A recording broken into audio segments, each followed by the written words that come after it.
सन 1896 जन्माष्टमी की पावन रात्रि भक्त आधी रात तक उपवास कर रहे हैं। सब हरे कृष्ण महामंत्र का जप कर रहे हैं और श्रीमद् भागवत से भगवान श्री कृष्ण के दिव्य जन्म की कथा सुन रहे हैं।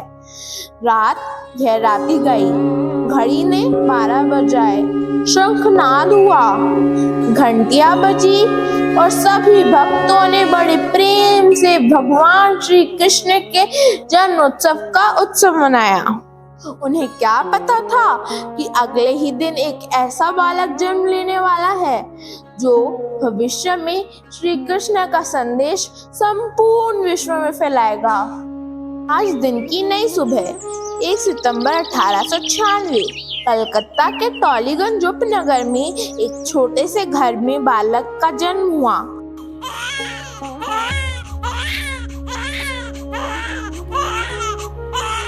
क्योंकि उस बालक का जन्म नंदोत्सव के दिन हुआ था, जिस दिन भगवान श्री कृष्ण के पिता नंद महाराज ने भगवान श्री कृष्ण के जन्म के उपलक्ष्य में एक उत्सव मनाया, इसलिए नंदोत्सव कहलाया।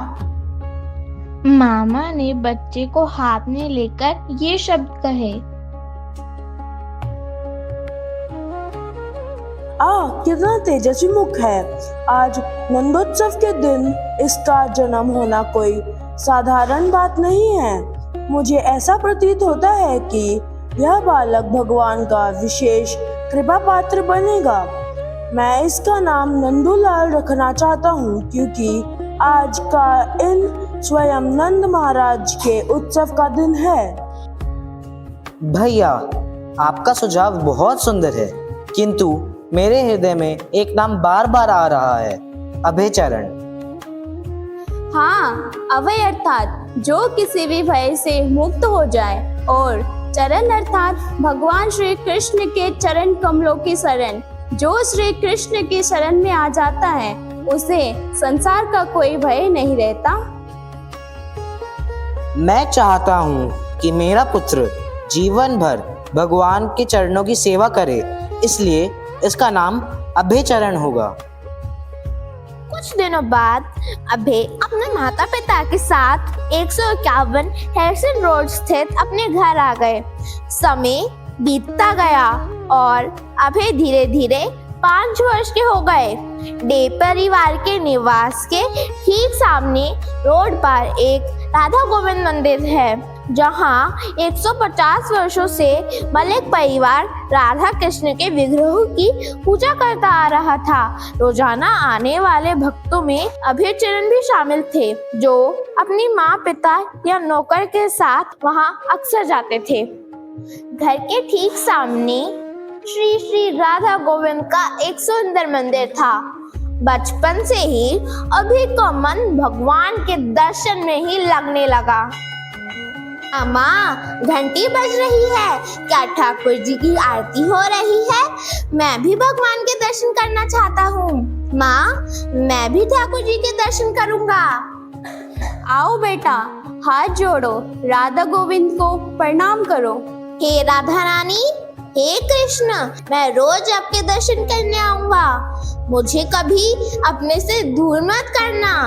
हे प्रभु, हे श्री श्री राधा गोविंद, मेरे पास धन नहीं है, वैभव भी नहीं।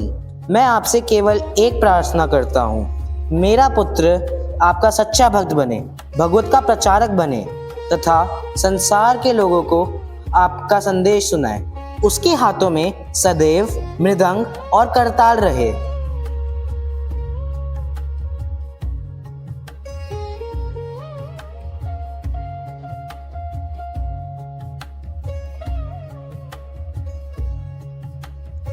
एक दिन दुकान से आते समय रास्ते में अभय के पिता को एक संत के दर्शन हुए। उन्होंने संत को अपने घर आमंत्रित किया।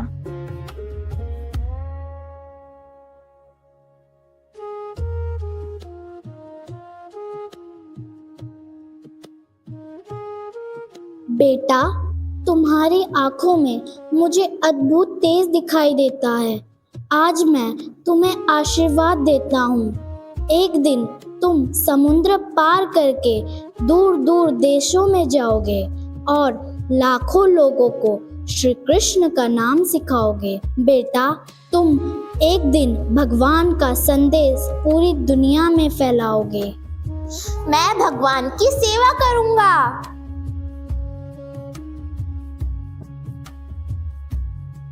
मैं चाहती हूँ कि मेरा बेटा खूब पढ़े, अंग्रेजी सीखे, लंदन जाए, बहुत बड़ा वकील बने, सारा समाज उसका सम्मान करे। वो तो ठीक है रजनी, लेकिन मेरी इच्छा इससे भी बड़ी है। रजनी, सम्मान, धन और पद सब नश्वर होता है। यदि कोई भगवान का भक्त बन जाए तो वही सबसे बड़ा धनवान है। अभय बचपन से ही कलकत्ता में प्रतिवर्ष आयोजित होने वाले भगवान जगन्नाथ के रथ यात्रा उत्सव से अत्यंत प्रभावित थे। कलकत्ता की सबसे बड़ी रथ यात्रा मलिक परिवार की होती थी, जिसमें जगन्नाथ, बलदेव और सुभद्रा की मूर्तियों को 3 अलग अलग रथों में ले जाया जाता था। राधा गोविंद मंदिर से शुरू होकर रथ थोड़ी दूर तक हैरिसन रोड पर जाते और फिर लौट आते थे। मलिक परिवार इस दिन जनता को भगवान जगन्नाथ का प्रसाद बड़ी मात्रा में वितरित करता था। वाह, जगन्नाथ जी का कितना सुंदर रथ है। वाह, देखो कितना विशाल रथ। ऐसा लगता है जैसे स्वयं भगवान अपने भक्तों को दर्शन देने निकले हो। देखो कितना बड़ा रथ है, इतने सारे लोग, इतना सुंदर कीर्तन। मैंने ऐसा दृश्य पहले कभी नहीं देखा। सब लोग जय जगन्नाथ बोल रहे हैं। एक दिन मैं भी जगन्नाथ जी की सेवा करूंगा और पुरी नहीं जा सका तो यहीं अपने मोहल्ले में रथ यात्रा निकालूंगा। गाड़ी का समय और टिकट का दाम क्या होगा? यदि मैं थोड़ा थोड़ा पैसा बचाऊं तो शायद मैं पुरी जा सकूं। भैया, इतनी दूर कैसे जाओगे? भैया, पुरी तो बहुत दूर है, आप अकेले कैसे जाएंगे? मुझे पूरा विश्वास है, एक दिन मैं अवश्य भगवान जगन्नाथ के दर्शन करूंगा। अभी का आकर्षण अब दिन प्रतिदिन जगन्नाथ के प्रति बढ़ता जा रहा था। अभय अपनी खुद की रथ यात्रा करना चाहता था और स्वाभाविक रूप से उन्होंने अपने पिता से मदद मांगी। पिताजी, मैं भी रथ यात्रा निकालना चाहता हूँ। पिताजी, यदि हमारे पास छोटा सा रथ हो तो हम भी बच्चों के साथ भगवान जगन्नाथ की रथ यात्रा निकाल सकते हैं। पिताजी, मुझे भी रथ लेना है। क्या आप मुझे रथ ला कर देंगे? नहीं बेटा, अभी तो तुम बहुत छोटे हो। बड़े हो जाओ तो जरूर निकालना। रथ यात्रा करने के लिए बहुत बड़ी बड़ी व्यवस्थाएं करनी पड़ती है। नहीं पिताजी, मुझे तो रथ यात्रा करनी है। आप मुझे छोटा सा रथ ही ला दो ना। बहुत अच्छा विचार है। हाँ, हम कल चलेंगे। भगवान के लिए किए गए हर प्रयास शुभ होता है। कल चलकर बड़ाई से बात कर लेते हैं। हरे कृष्णा प्रभु जी, बच्चों की रथ यात्रा के लिए एक छोटा रथ बनवाना था, जगन्नाथ जी की रथ यात्रा जैसा। मेरे पास तो बड़ा रथ ही है जिसमें बहुत खर्चा आएगा। ये तो आपको महंगा पड़ेगा।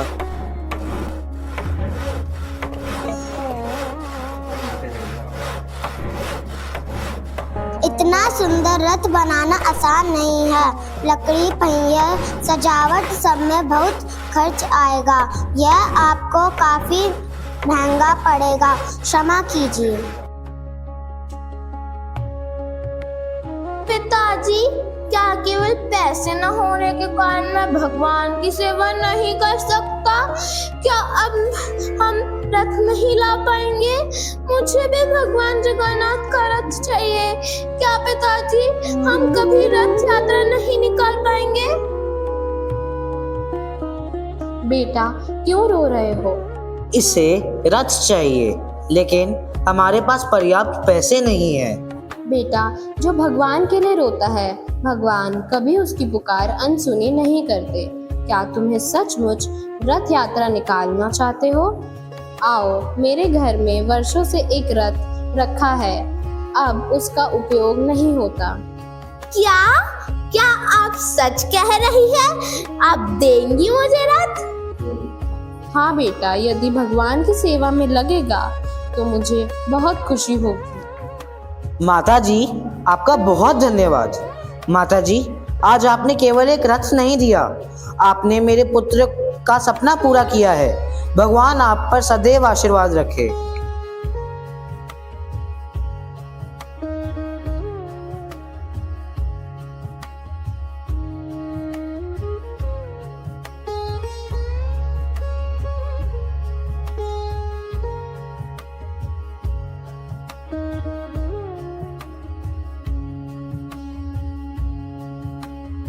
पिताजी, यह रथ बिल्कुल पुरी जैसा लगेगा।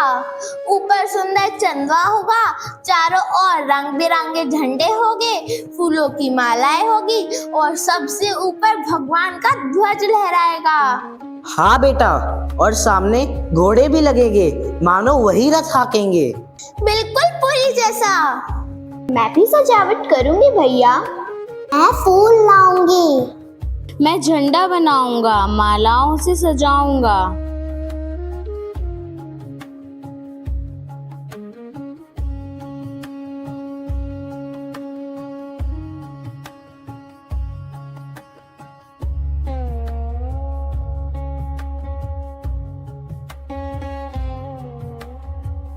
अभय बेटा, हम सब मिलकर प्रसाद बनाएंगे।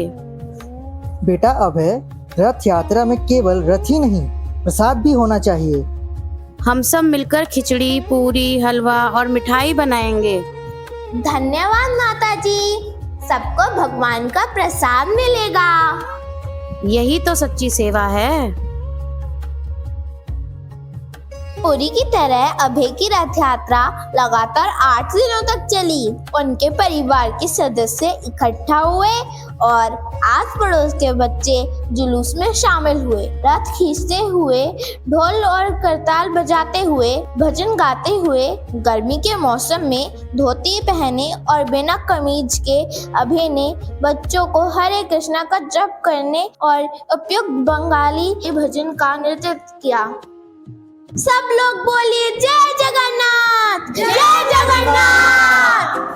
जगन्नाथ जगन्नाथ चकानैन चकानैन, जगन्नाथ जगन्नाथ चकानैन चकानैन। नीलाचल वारे तू ना संभाले तो हमें कौन संभाले।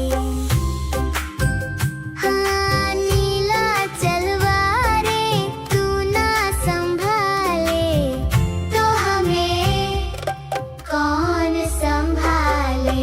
जगन्नाथ जगन्नाथ जगन्नाथ चकानैन चकानैन। हरे कृष्णा बोलिए।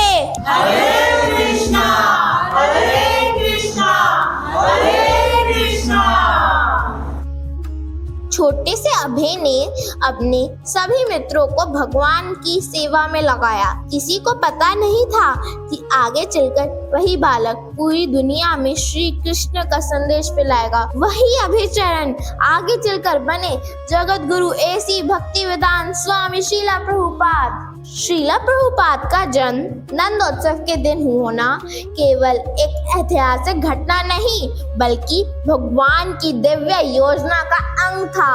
जिस प्रकार नंद महाराज ने श्री कृष्ण के जन्म का आनंद पूरे ब्रज में बांटा, उसी प्रकार श्रीला प्रभुपाद ने कृष्ण प्रेम और हरि नाम संकीर्तन का उत्सव पूरे विश्व में पहुंचा दिया। इसलिए जब हम नंदोत्सव मनाते हैं तो हमें केवल भगवान श्री कृष्ण के जन्मोत्सव का ही नहीं, बल्कि उनके उस महान सेवक के प्राकट्य का भी स्मरण करना चाहिए, जिसने करोड़ों लोगों के जीवन में कृष्ण को पुनः स्थापित किया।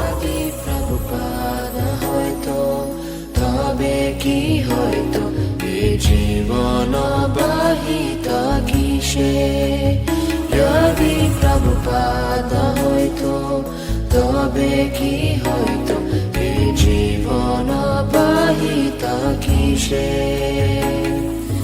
নিতাই গৌরেরা অপারা করুণা কে দিত সকল দেশে